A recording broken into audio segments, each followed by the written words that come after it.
እንደዚህ አይነት ልጅ ቢገጥማችሁ ምን ታደርጋላችሁ? የህፃኗ ሚንጆንግ ቤተሰብ በጣም ዳና የዕለት ምግብ እንኳን በስርዓት የማያገኙ ቢሆኑም እሷ ግን ትልቁን የሀብታም ቤት እያሳየች የኛ ቤት ነው አለቻቸው። ብዙ ሚሊዮኖች የሚያወጣው መኪና ራሱ ካሉን መኪናዎች አንዱ ነው እያለች ተቀደደች። ጓደኞቿን ባሳየቻቸው መኪናና በቤታቸው በጣም ተደመሙ። ሚንጆንግም በውስጧ ከፍተኛ እርካታ ተሰማት። የክፍል ጓደኞቿን በጉጉት ቤታቸው ውስጥ የመዋኛ ገንዳ ካለ እንድታሳያቸው ጠየቋት። እርሷም ውሸቷ እንዳይጋለጥባት ፈጠን ብላ አሁን የፒያኖ ክላስ ስላላት አሁን ልታሳያቸው እንደማትችል ነገር ግን ሌላ ጊዜ እንደምታሳያቸው ቃል ገባችላቸው። ወዲያው አንዲት ተራ ልብስ የለበሰች የቤት ሰራተኛ በሩን ከፍታ ወጣች። የቤቱ ባለቤቶች በጣም ስግብግብና ስስታም እንደሆኑና ደሞዟን እስካሁን እንዳልሰጧት እያጉረመረመች ነበር። ሚንጆንግ የቤት ሰራተኛዋን ስትመለከት በጣም ደነገጠች። ምክንያቱም ሴትዮዋ ወላጅ እናቷ ነበረች። ሴትዮዋ እንዳታውቃት አንገቷን አቀረቀረች። እናቷ ግን ልጇ ስራ ቦታ ድረስ ሰላም ልትላት የመጣች ስለመሰላት በደስታ ሰላም አለቻት።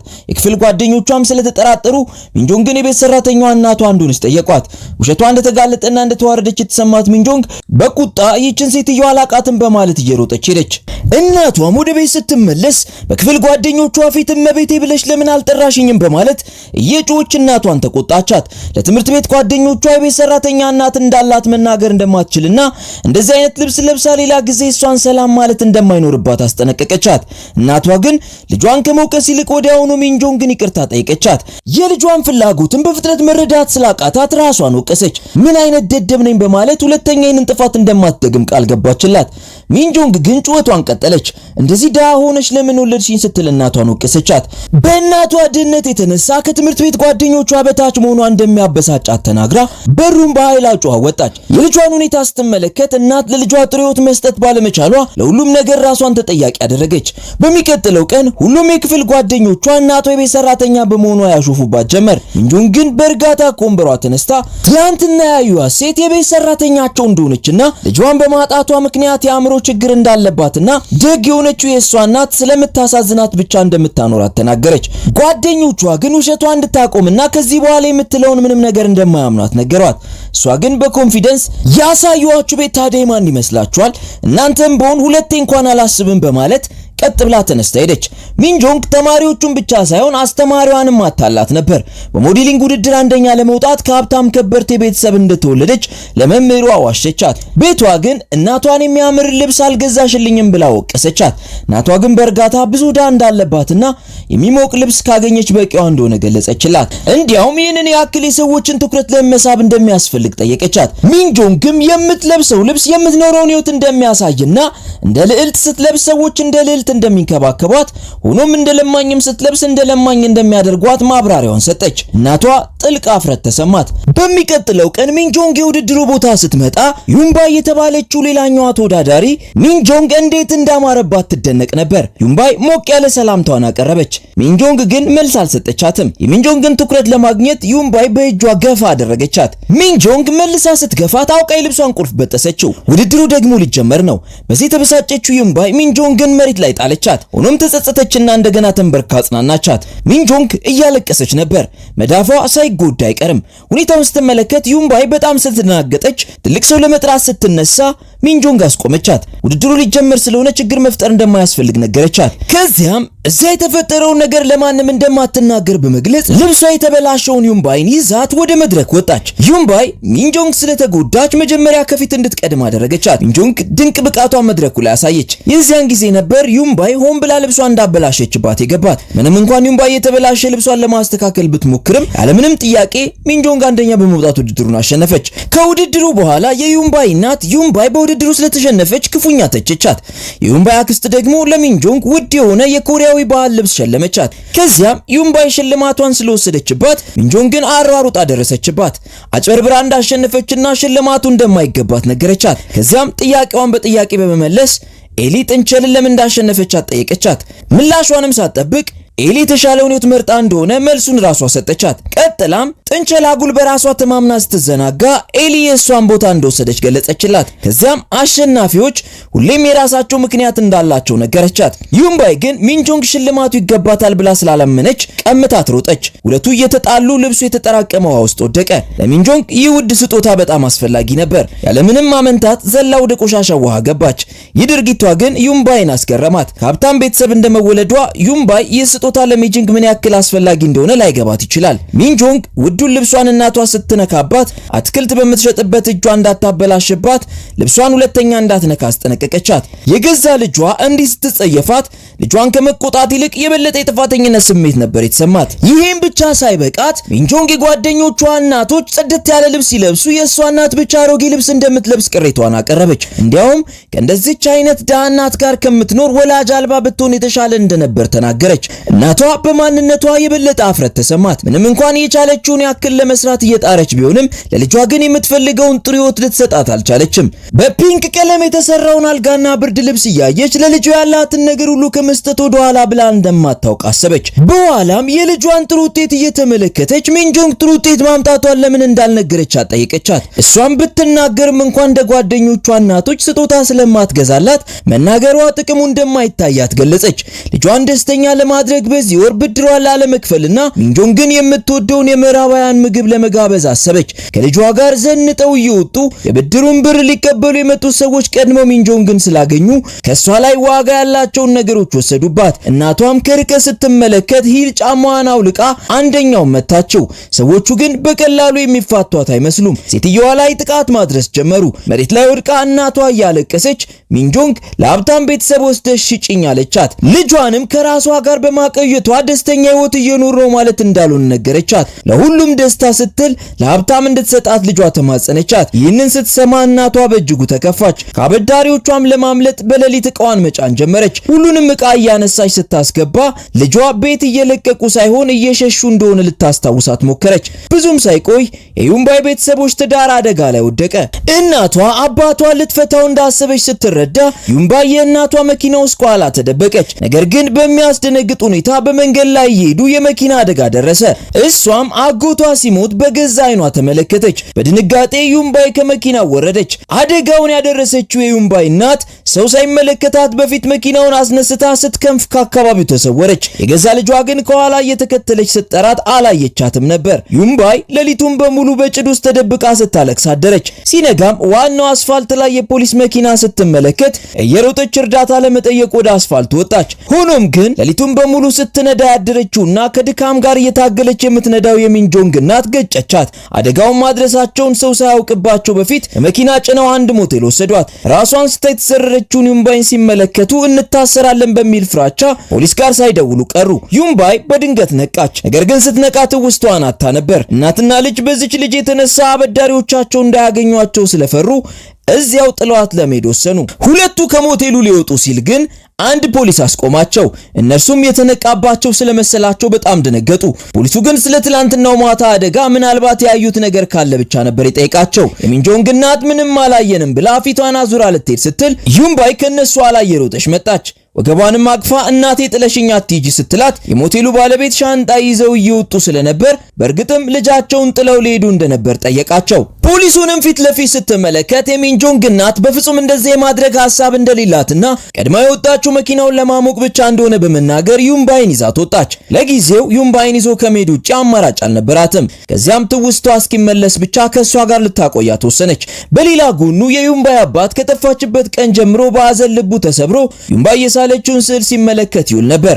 በድንገት እሷን የሚፈልግበት አንድ ሐሳብ መጣለት። ዩምባይ ስዕል በጣም ስለምትወድ ሀገር አቀፍ የሆነ የሕፃናት የስዕል ውድድር ለማዘጋጀት አሰበ። በዚህ ልጁን ሊያገኝ እንደሚችል ትልቅ ተስፋ ነበረው። ከዩምባይና ከሚንጆንግ ጋር አዲስ አካባቢ መኖር ጀመሩ። የሚንጆንግ እናት ሬስቶራንት ከፈተች። ለዩምባይም የእሷ ልጅ እንደሆነች ዋሸቻት። ዩምባይ ሁልጊዜ ትርፍ ጊዜ ስታገኝ ታዛዥና አጋዥ ልጅ ነበረች። ደንበኞችንም ታዝናናቸው ነበር። ሳህን ታጥባለች፣ ምግብም ታስተናግድ ነበር። የሚንጆንግ እናት ግን እሷ ላይ ትጨክንባት ነበር። ከአቅማ በላይ ስራ ከማሰራቷን ባሻገር ትመታትና ትጮባት ነበር። ሁሌ የማትረባ ልጅ እንደሆነች ነበር ምትነግራት። ስትነግራት ይሄን ሁሉ ነገር ያደረገቻት ምስኪኗ ዩንባይ እናቷንና እህቷን በጣም ነበር የምትወዳቸው። በሌላ ጎኑ ሚንጆንግ ደግሞ ለእናቷ የፈሰሰው እንኳን አታቀናም። የፒያኖና የስዕል ትምህርቷን በደስታ እየተከታተለች ከመሆኑ ባሻገር እናቷ ለሷ በጣም ታዳላ ነበር። ከሱፐርማርኬትም ክሬም የተቀባ ዳቦ ለሷ ብቻዋን ትገዛላት ነበር። ደብቃም ገንዘብ ትሰጣት ነበር። ብዙ ጊዜ ሚንጆንግ ምስኪኗ ዩንባይ ላይ ታሾፍባት ነበር። እንደ አለቃ የፈለገችውን ከማዘዟ ባሻገር የዩንባይን ውድድር በራሷ ስም አስገብታ ነበር። ይሄ ውድድር የዩንባይ አባት ልጁን ዩንባይን ለማግኘት ያዘጋጀው ውድድር እንደሆነ ምንም ዕውቀት አልነበራትም። የዩንባይ አባት ሚንጆንግ ያስገባችውን ስዕል ሲመለከት የሚያየው ማመን አልቻለም። ይህን ስዕል የሳለችው የራሱ ልጅ እንደሆነች እርግጠኛ ነበር። ይህች ልጅ ምናልባት ልጁ ያለችበትን ልታውቅ ትችላለች ብሎ ስላሰበ ውድድሩ በኋላ ወደ ቤት ይዟት መጣ። እዚያም ውድድሩ ላይ ከማን ጋር እንደምትኖር ሲጠይቋት እሷም ወላጅ አልባ እንደሆነችና አንዲት ምግብ ቤት ያላት ሴት ጋር ለጊዜው እየኖረች እንደሆነ በመናገር ዋሸቻቸው። የምታኖራት ሴት ሁልጊዜ እንደምትገርፋትና እንደምትጮህባትም ነገረቻቸው። የሚንጆንግ ሕይወት ምን ያክል አስከፊ እንደሆነ ከሰሙ በኋላ ሁለቱ ባልና ሚስት ፈቃደኛ የምትሆን ከሆነ ትምህርቷን ስፖንሰር ለማድረግ ጠየቋት። የዩንባይ አያት ሚንጆንግን ስትመለከት የልጅ ልጇን ዩንባይን እያሰበች በእጇ የሰራችውን ውድ ልብስ ለሚንጆንግ ሰጠቻት። ሚንጆንግ ይህንን የቅንጦት ሕይወት ገና ድሮ ትመኘው ነበር። እናም አንድ መጥፎ ሐሳብ መጣላት። ብዙም ሳይቆይ አበዳሪዎቹ የሚንጆንግን እናት ሬስቶራንት አግኝተው ዕቃዎቹን በጠቅላላ አወደሙት። እሷ ግን ዩንባይ በስነ ስርዓት ምግብ ቤቱን መጠበቅ ስላቃታት ነው በማለት ለዚህ ሁሉ ተጠያቂ ያደረገችው ዩንባይን ነበር። የማትረባ እንደሆነችና ሞት እንደሚገባ ስትነግራት ዩንባይ ሙሉ በሙሉ ራሷን ተጠያቂ በማድረግ እያለቀሰች ለሚቀጥለው ተክታ እንደምትሰራ ትንሽ ብቻ እንደምትበላ ቃል ገባች። እናቷንም እንድታርፍ ነግራት እሷ ሬስቶራንቱን ማጽዳት ጀመረች። ይህች ትንሽ ልጅ በአንድ ወቅት ሀብታም ወላጆች የነበሯት ልዕልት ነበረች ቢባል ማን ያምናል? ከሀብታም ሰዎቹ ጋር ለመኖር ሚንጆንግ ከእናቷ ጋር ያላትን ግንኙነት ለመቁረጥ አሰበች። ለእናቷም ከዚህ በኋላ መቼም ቢሆን ልጄ ናት ብላ ለማንም እንዳትናገር አስጠነቀቀቻት። መንገድ ላይ ብታገኛት እንኳን ባላየ እንድታልፍ ነገረቻት። አሁን ሁለቱ ሀብታም ጥንዶች በማደጎ ሊወስዷት እንደሆነና ለእነርሱ ወላጅ አልባ መሆኗ እንደነገረቻቸው ገለጸችላት። ለእርሷ ብላ ስንት ዋጋ የምትከፍልላት ልጇ ይህንን ስትላት በሐዘን ተሰበረች። በመጨረሻ ሚንጆንግ እናቷ በተኛችበት በሌሊት ልብሷን ሰብስባ ከምትወዳትና ከወለደቻት እናቷ ሄደች።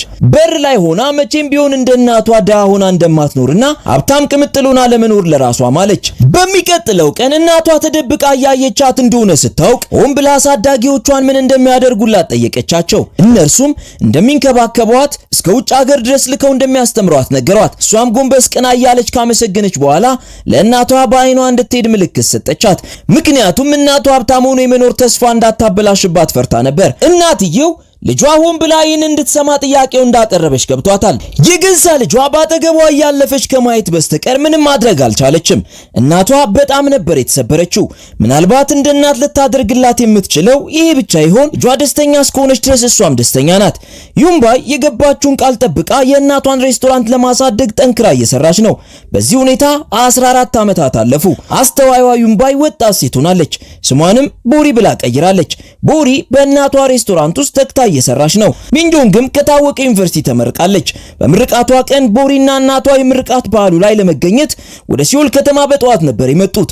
ቦሪ እህቷን ከሩቅ ስትመለከታት በደስታ እጇን ማወዛወዝ ጀመረች። እናቷ ግን አፏን በእጇ ያዘችው።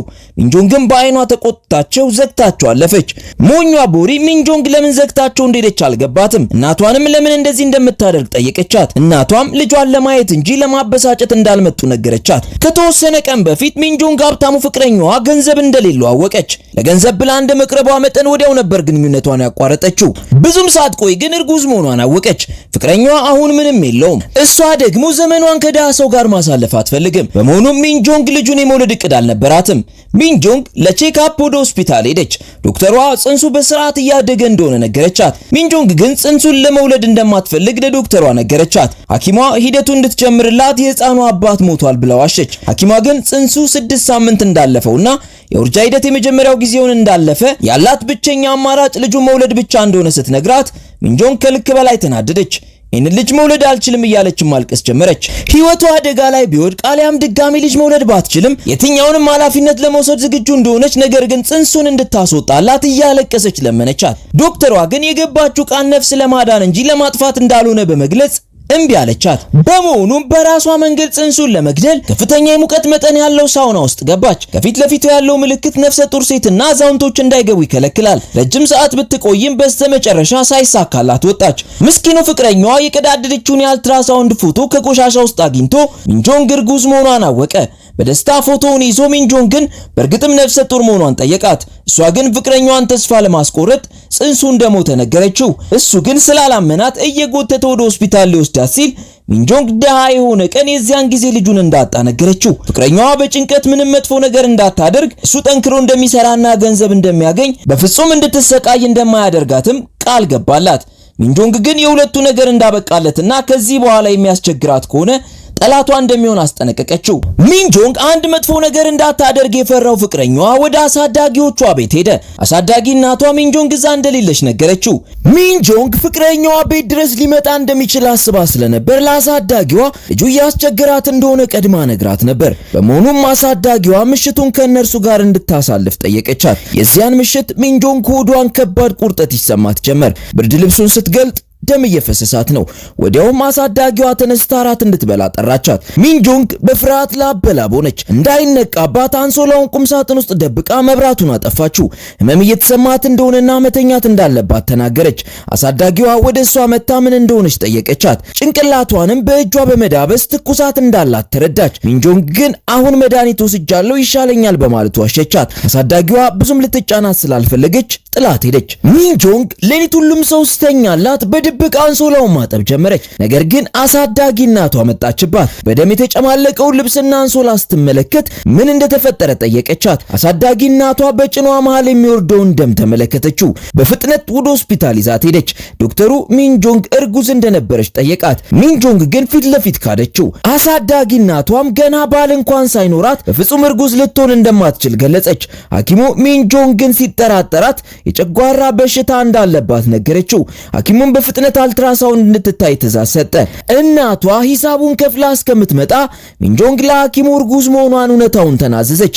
ለሐኪሙም ለእሷና ለጽንሱ ጤንነት ሲል ሚስጥሯን ለማንም እንዳይናገር ለመነችው። ሐኪሙም ስላሳዘነችው እሺ በማለት ተስማማ። ከዚያም በየጊዜው እየተከታተለ የሚያስቸግራት ፍቅረኛዋን ፖሊስ በመጥራትና ጾታዊ ትንኮሳ እያደረሰባት እንደሆነ በመናገር እንዲታሰር አደረገችው። በዚህ ጊዜ የፍቅረኛዋ አባት በከባዱ ታመመ። ፍቅረኛዋም ፖሊሱ አባቱ ስለታመመ እንዲለቀቅ መለመን ጀመረ። ሚንጆንግ ግን ውሸቱን እንደሆነና በምንም ሁኔታ ውስጥ እሱን መልቀቅ እንደሌለባቸው አስጠነቀቀቻቸው። በሚንጆንግ ውሸት የተነሳ ፍቅረኛዋ አባቱን ለመጨረሻ ጊዜ ለማየት ሳይታደል ቀረ። ይህ ደግሞ ከባድ ጥላቻ በውስጡ እንዲተከል አደረገ። ቀጥሎ የልጁን ውልደት ለመደበቅ ሚንጆንግ ራሷን በራሷ እንዴት ማዋለድ እንደምትችል ማጥናት ጀመረች። አንድ ቀን ሆዷ ላይ ከባድ ቁርጠት ሲሰማት ልጇ ሊመጣ እንደሆነ ገባት። ወዲያውም እናቷ ጋር ደውላ ቦሪን የሆነ ቦታ እንድትልካት ነገረቻት። በቀጥታም እናቷ ቤት ሄደች። እናቷ የልጇን ሁኔታ ስትመለከት በጣም ደነገጠች። የሚንጆንግን ፈሳሽ ስትመለከት ነበር ሚንጆንግ ቤቷ ለመውለድ እንዳቀደች የገባት። ሁኔታው በስቃይ የተሞላ ቢሆንም ሚንጆንግ ህመሟን ዋጥ አድርጋ በእናቷ እርዳታ ልጇን በሰላም ተገላገለች። ህፃኗ ልጅ ስታለቅስ ስትሰማ ልጅ በመውለዷ ደስታ አልነበረም የተሰማት። ይልቁንም የህፃኗ ድምፅ እንዳይሰማ ነበር የተጨነቀችው። እሷን ለመውለድ በብዙ የደከመችላትን ህፃን እየተመለከተች ልበቢሷ ሚንጆንግ ለልጇ ምንም አይነት ስሜት አልነበራትም። ለእናቷም በቀጥታ ወደ ህፃናት ማሳደጊያ ወስዳ እንድትሰጣት ነገረቻት።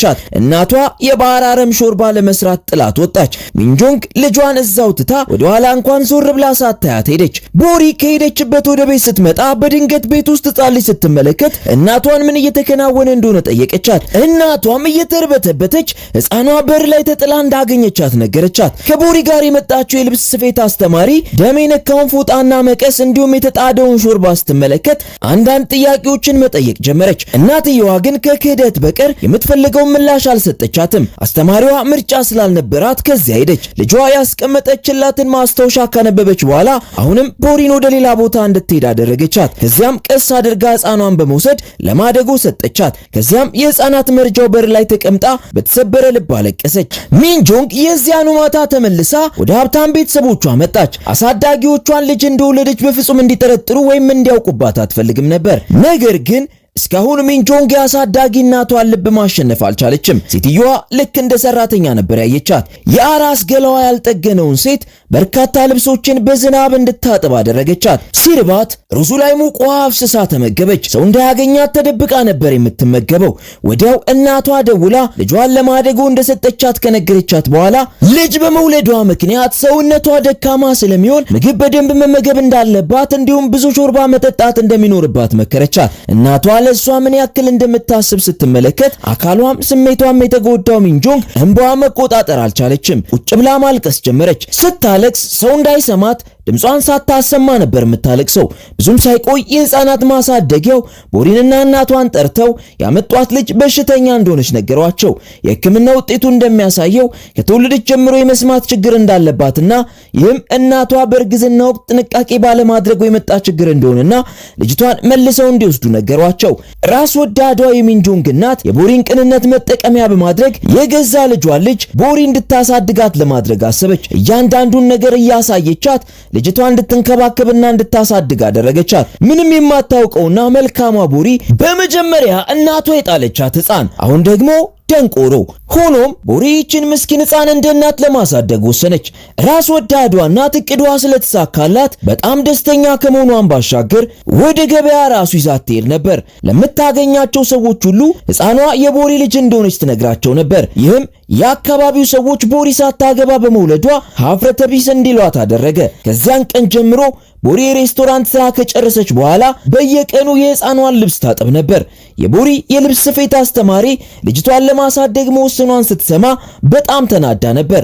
ቦሪ ገና ያላገባችና ወደፊት ብዙ ተስፋ ያላት ወጣት ሆና ለምን በዚህ ምክንያት የልጇን ነገ እንደምታበላሽ እናቷን ጠየቀቻት። ራስ ወዳዷ እናት ግን እሷ ምንም እንዳላደረገቻት ቦሪ በገዛ ፈቃዷ የወሰነችው ውሳኔ እንደሆነ መለሰችላት። አስተማሪዋም ህፃኗን ወደ ትክክለኛዋ እናት እንድትመልስ ጠየቀቻት።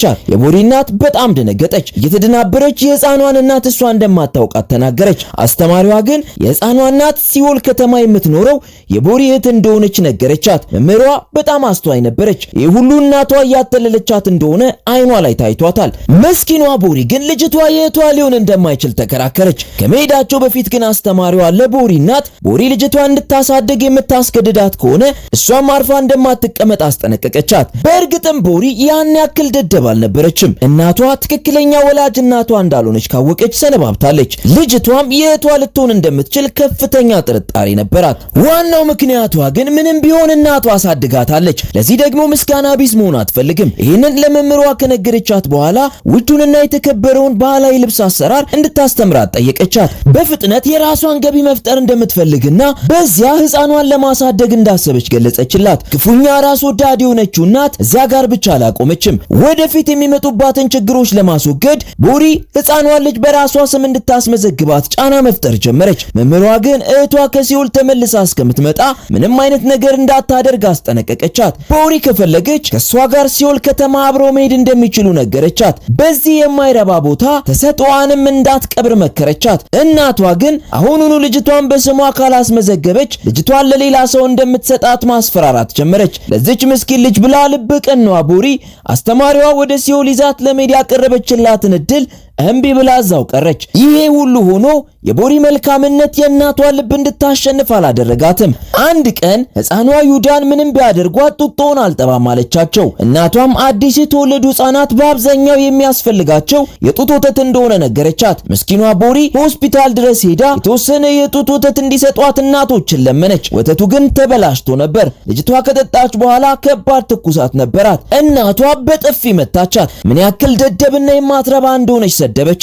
እንደዚህ አይነት ቀላል ነገር እንኳን ማድረግ የማትችል መሆኗን ነግራ በሷ የተነሳ የምስኪኗን ህፃን ህይወት ከምትጎዳ ለምን የራሷን ህይወት እንደማታበላሽ ጠየቀቻት። ዩዳን የራሷ ልጅ ብትሆን እንደዚህ ያገኘችውን ነገር እንደማትሰጣትና እንደዚህ እንደማታደርግ ወቀሰቻት። ልበቀናዋ ቦሪ ጥልቅ የሆነ የጥፋተኝነት ስሜት ተሰማት። ከዚያም የትኩሳት መድኃኒት ለመግዛት እየሮጠች ወጣች። ወደ ቤት ስትመለስ ግን የውጭ በር ተቀርቅሮ ነበር። የቱንም ያክል ብትጣራ እናቷ በሩን ለመክፈት ፈቃደኛ አልነበረችም። ይህም ላጠፋችው ጥፋት ሆን ብላ እየቀጣቻት ስለሆነ ነበር። ቤጃ ያጣችው ቦሪ መምህሯ ቤት ሄደች። መምህሯ በሩን ስትከፍትላት ቦሪ በዝናብ መሬት ላይ ቁጭ ብላ አገኘቻት። የተፈጠረውን ከሰማች በኋላ መምህሯ ለቦሪ በጣም አዘነች።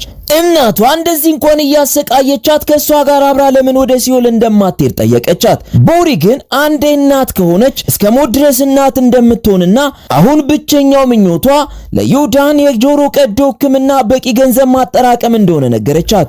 ምክንያቱም ዮዳን 5 ዓመት ሳይሆናት በፊት ቀዶ ሕክምናውን ማግኘት ይኖርባታል። ከዚያ በፊት ግን የቱንም ያክል ሰዎች ቢያሟት አሊያም ቢመቷት ማንንም እንደማትሰማ ገለጸችላት። መምህሯም ውስጧ በረራ የተሞላ የዮዳንን ቀዶ ሕክምና እስከሚጠናቀቅ ከጎኗ እንደምትሆን ቃል ገባችላት። ለቀዶ ሕክምናው ገንዘቡን ለማጠራቀም ቦሪ በየቀኑ ዮዳንን በጀርባዋ አዝላ ስራዋን ትሰራ ነበር። በተጨማሪም በትርፍ ሰዓቷ ህልሟ የሆነውን የባህል ልብሶች ትሸጥ ነበር። ሚንጆንግ ደግሞ የቀድሞ ፍቅረኛዋ እንዳይበቀላት በመፍራት ከሀገር ውጪ ትምህርቷን መከታተል ጀመረች። በቅጽበት 5 ዓመታት አለፉ። የሚያስፈልጋትን ያክል ገንዘብ ካጠራቀመች በኋላ ቦሪ ሬስቶራንቱን ሸጣ ወደ ሲኦል ከተማ ለመግባት ወሰነች። እናቷ ግን ሚንጆንግ ምናልባት ልጇን ፈልጋ ብትመጣ ስለማታገኛት ብላ መሄዳቸውን ተቃወመች። ቦሪ ግን በ5 ዓመት ውስጥ አንድ ጊዜ እንኳን ደውላ የማታውቅ ሴት በጭራሽ እነሱን ፍለጋ እንደማትመጣ ነገረቻት። ለዮዳን ስትል ቦሪ ሲኦል ከተማ መግባቱ ላይ ችካለች። ታዳጊዋ ዮዳን አያቷ ሁሌም እናቷን ስለምትሰድባት ትበሳጭ ነበር። በመሆኑም ቀስ ብላ እንቁራሪቷን በገላዋ ውስጥ ጨመረችባት። አያቷ በጣም ፈርታ ስትጮህ እሷ ተዝናና ነበር። ሚንጆንግም ሲኦል አየር መንገድ ደርሳለች። ቦሪም ከ5 ዓመት በፊት ለመምሯ በገባችው ቃል መሰረት አብረው ሲኦል ከተማ ገብተዋል። ህልሟ የሆነው የባህላዊ ልብስ ሊቅ ለመሆን እድሏ 5 ዓመታት ወደ ኋላ ዘገየ ቢሆንም በአሁኑ ግን ቦሪ ፈጽሞ እድሏ እንዲበላሽ ፈቃደኛ አልነበረችም። አስተማሪዋ እንድታደርስ የሰጠቻትን ልብስ ይዛ አንድ የሆነ ቤት መጣች። በመናፈሻው ውስጥ የተሰጡትን በልዩ ልዩ ከለር ያሸበረቁ ጨርቆች ስትመለከት በምናብ ዓለም ውስጥ ያለች መስሎ ተሰማት። አካብዲዋን የባህል ልብስ ሊቅ ስትመለከት የራሷ አያት እንደሆነች ምንም ዕውቀቱ አልነበራትም። ከመምህሯ የተሰጣትን ዕቃ ለአዲሷ መምህሯ ሰጠቻት። አሮጊቷም ጥቅልሉን ከፍታ ስትመለከት የምትወዳት የልጇ ሚስት በገዛ እጆቿ የሰራችው እንደሆነ አወቀች። በውስጡ የተጻፈ ደብዳቤም ነበር። አማቷ ቦሪን እንድታሰለጥናት ቦሪ ከጎኗ ከቆየች ምናልባት እሷም አንድ ቀን ወደ አማቷ ተመልሳ የምትመጣበትን አቅም እንደምታገኝ ይገልጻል። ትልቋ ማስተር ደጋግማ የልጇ ሚስት የት እንደምትኖር ጠየቀቻት። መምህሯ ግን እንዳትናገር ስላስጠነቀቀቻት ቦሪ አላውቅም አለች። በኋላ ምራቷ ቦሪ ለትምህርት ወደ ቤታቸው እንደላከቻት ስትሰማ ሄጂን የሆነ ሴራ ጠንስሳ ሊሆን እንደሚችል አሰበች። ወዲያውም ሚንጆንግ ጋር ደውላ እንድታግዛት ጠየቀቻት። በሚቀጥለው ቀን ቦሪ ለስልጠና ስትመጣ ሄጂን እንዳትገባ ከለከለቻት። በፍጥነት ስቱዲዮን ለቃ እንድትሄድም አዘዘቻት። አሮጊቷ ግን ቦሪ ገብታ እንድትማር ፈቃደኛ መሆኗን ተናገረች። በአሮጊቷና በሄጂን መካከል የነበረው ውጥረት ወዲያውኑ ተባባሰ። ይህንን ስትመለከት ቦሪ አስቸጋሪ ሁኔታ ላይ ወደቀች። አሮጊቷ ነገሮችን በሕጉ መሰረት መመራት እንዳለባቸው ሐሳቧን አቀረበች። ቦሪ ፈተናውን እስካለፈች ድረስ ስቱዲዮ ውስጥ መቆየት ትችላለች። ሄጂን ደግሞ ፈተናውን ማዘጋጀት የምትችል ይሆናል። በዚህም መሰረት ፈተናው ቀጠለ። የተሰጣት ፈተና ሁለቱ መንታዎች የለበሱትን የልብስ ከለር ማብራራት ነበር። መንትያዎቹ ፍጹም አንድ አይነት ነበሩ። ሄጂን ፍጠኝ እያለች አጣደፈቻት። ቦሪ ታላቋ ሴት ቀዝቃዛ ሰውነት እንዳላትና ፈዛዛ ነገር እንደሚያምርባት ተናገረች። ከዚያም መልበስ ስለምትጠላው ከለር ግምቷን አስቀመጠች። በመጀመሪያ የሰጠችው ማብራሪያ አሮጊቷን አስደሰታት። ቦሪ ስለ ይን ያንግና 5ቱ ንጥረ ነገሮች በደንብ በመገንዘቧ በመልሷ ረክታ ነበር። ቦሪም ቀጠለች። ቀይና ቢጫ ቀለም መምረጣቸው አብሯቸው እንደሚሄድና ከሌሎች አልባሳት ለነሱ የተሻለ እንደሚሆን ገለጸች። ቀጥሎ የተናገረችው ነገር ደግሞ ሁሉንም ያስደነገጠ ነበር። ቦሪ ታላቋ ሴት ሙቀት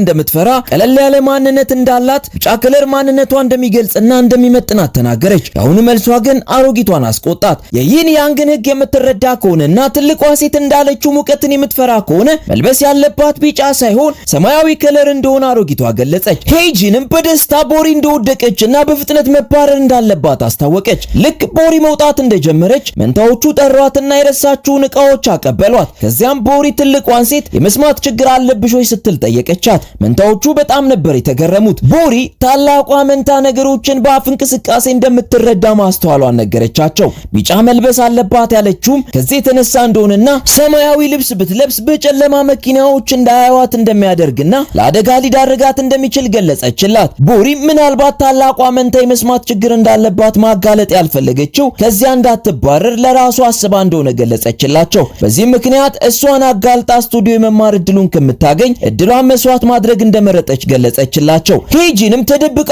ያዳመጠቻቸው ምን አይነት ሞኝ ሰው ነው እውነታውን እያወቀ የሚደብቀው እያለች ዞር ስትል ትልቋ አለቃ እሷ ወሬውን ሁሉ አዳምጣ ስለነበር ሴቶቹ ቦሪን ወደ አርት ስቱዲዮ እንዲያስገቧት አዘዘቻቸው። በዚህ ደቂቃ ሚንጆንግ ከሄደችበት ወደ አርት ስቱዲዮ መጣች።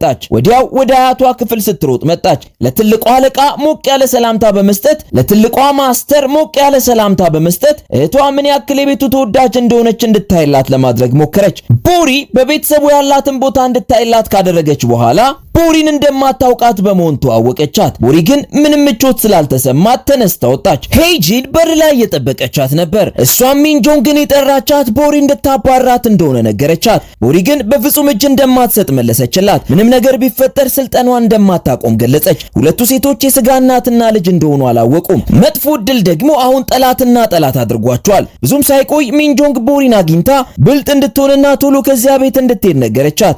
ቦሪ ግን እናት ከሆነችበት ቀን አንስቶ ፍጹም ደካማ ሴት አልነበረችም። ለልጇ ስትል እህቷ እንድትገፋት ፈቃደኛ እንደማትሆን ገለጸች። አንድ ቀን በአርት ስቱዲዮ ውስጥ እየተራመደች ቦሪ በመጠኑ የደበዘዘ ትውስታ ማየት ጀመረች። እዚህ ቤት ከዚህ በፊት መታ የምታውቅ መስሎ ተሰማት።